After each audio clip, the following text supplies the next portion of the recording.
the last pasuk that we're going to look at today to finish up our series is another guiding pasuk that sort of runs us through, actually follows right on the paragraph of Kol Nidre. If you have, some people here use Lev Shalem, it's on page 205. And also throughout the Slichot section that runs certainly in Kol Nidre and Ela, but also originally in all the services there was Slichot.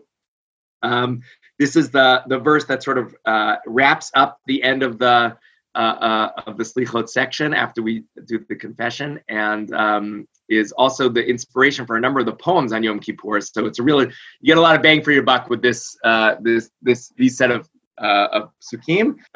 So we're picking up in the scene in Bamidbar where there are two core sins of the Jewish people in the Torah. One is the sin of the golden calf, which definitely functions as a backstory to a lot of Yom Kippur. So we mentioned that this is the date. Yom Kippur is the date when Moshe comes down with the second set of tablets after the whole problem with the golden calf. And the other main sin is the sin of the spies, where the Jewish people do not believe that they will be able to conquer the land, and the spies themselves sort of lead the way on that, except for Yoshua and Kalev. And this is where God gets incredibly frustrated again with the Jewish people, suggests to Moshe, like God did in the sin of the golden calf, that we can start over again and start with you. And Moshe doesn't take the bait and asks for the people's forgiveness. So I'm going to focus on a couple of the verses from this drama, which the Midrashim are going to put in dialogue with each other. God says after the sin, "Akenu badever ve'orishenu ve'eseh otcha legoy gadol ve'atzum mimenu."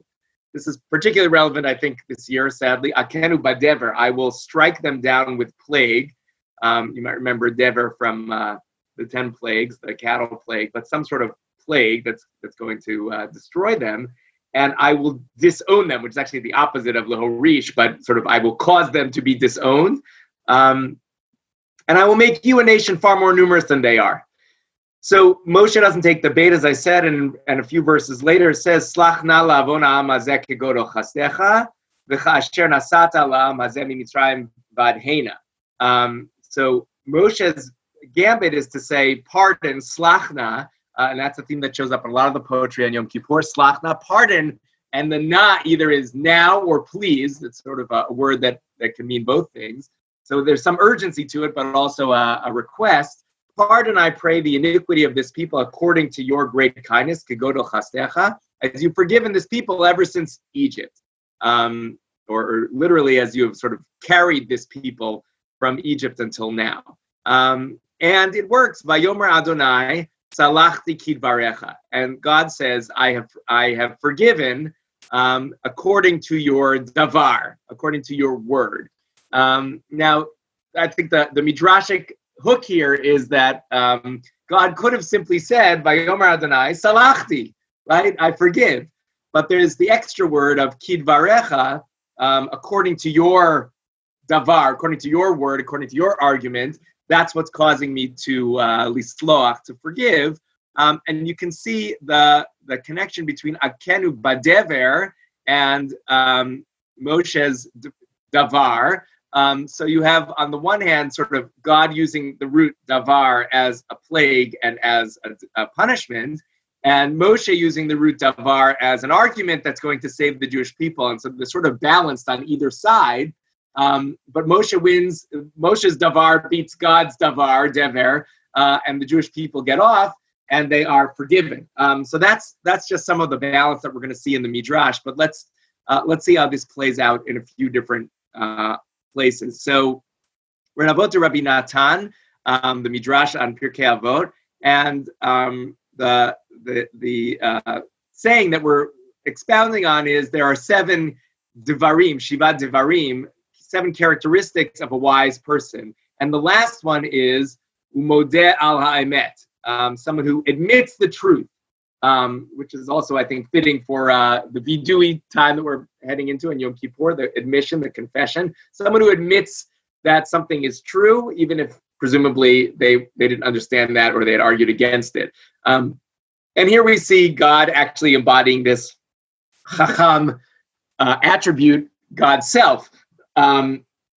And they give a few examples, and the last one's going to be our example. The Holy Blessed One admitted the truth.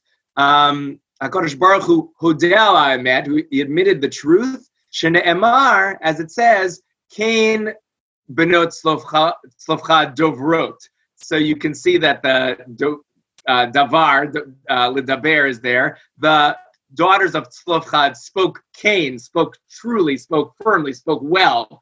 As if God was convinced by their argument. They're the ones who are arguing for an inheritance in land that otherwise would not have been theirs. And similarly, in the same section, Cain Mateh B'nai Yosef Dovrim. They're called from the tribe of Joseph. They have also spoken well. And Vayomer Adonai Salachti Kidvarecha. And God forgives Kidvarecha, according to your word. So the other people who are speaking is what convinces God that their position is right. So the Kidvarecha sort of key here. This is what Moshe does to convince God. Happy is the one who God admits to their position, to their words. Okay, so the Salachti Kidvarecha, it's almost like Moshe is standing in Moshe's spot, arguing on behalf of the Jewish people, and God is convinced.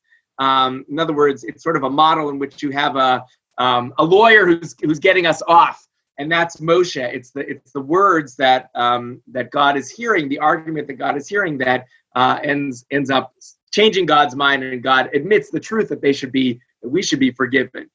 So that's this is also picked up in the Bavli, again in Brachot, as you remember from Daf Yomi. Amar Rabbi Yochanan minayin shechazar HaKadosh Baruch Hu. How do we know what's the scriptural proof that God actually changes God's mind?